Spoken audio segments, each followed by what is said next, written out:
mua sắm vật phim chẳng ពាក់នំតែខូចសក់ទៅអីអត់មានបលីផងហ្នឹង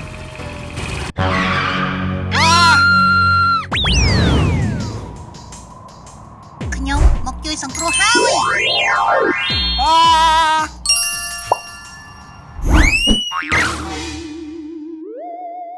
បើគ្មានមួកសុវត្ថិភាពទេក្បាលរបស់អ្នកបែកដូចអាឡឹកនេះបាត់ទៅហើយអេបេះទៅហើយ ចំនិយាយអញ្ចឹងអ្នកជានរណាគេ ខ្ញុំគឺវត្តទីជាអ្នកជួយសង្គ្រោះនិងណែនាំអ្នកអំពីច្បាប់ចរាចរណ៍អ្នកដឹងទេបើមិនពាក់មួកសុវត្ថិភាពទេឱកាសនៃការរងរបួសដែលអាចបណ្ដាលឲ្យស្លាប់ក្នុងគ្រោះថ្នាក់ចរាចរណ៍របស់អ្នកគឺខ្ពស់ជាង 40% ទៅទៀត ពិតមែនហ៎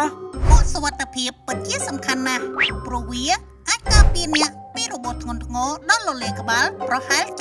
70% និងកាត់បន្ថយឱកាសនៃការស្លាប់រហូតដល់ 40% ឯណោះបើអ្នកពាក់វាឲ្យបានត្រឹមត្រូវ ហើយគ្រាន់តែពាក់មួកសុវត្ថិភាពសោះមានខុសមានត្រូវដែរ ពិតជាមានការពាក់មួកសុវត្ថិភាពឲ្យបានត្រឹមត្រូវគឺត្រូវអនុវត្តតាម 5 ជំហានគឺ 1. ដៃកាន់ខ្សែត្រួតចង្កាទាញចេញមកក្រៅនិងបង្វិលផ្នែកខាងមុខមកខ្លួន 2. លើកមួកសុវត្ថិភាពដោយពាក់ពីលើចំកណ្ដាលនៃក្បាល 3. ត្រួតពិនិត្យថាល្មមនិងមិនគៀបត្រចៀកហើយតុបផ្នែកខាងលើពីធ្នាប់លើចិញ្ចើម 4. ដាក់ខ្សែក្រវ៉ាត់ក្រោមចង្កាដោយគប់កន្លឺក្រោមចង្កាឲ្យបានតឹងល្មមនិងជាប់ល្អ 5. ត្រួតពិនិត្យឡើងវិញពីការពាក់មួកសុវត្ថិភាពឲ្យបានត្រឹមត្រូវមុនពេលចេញដំណើរ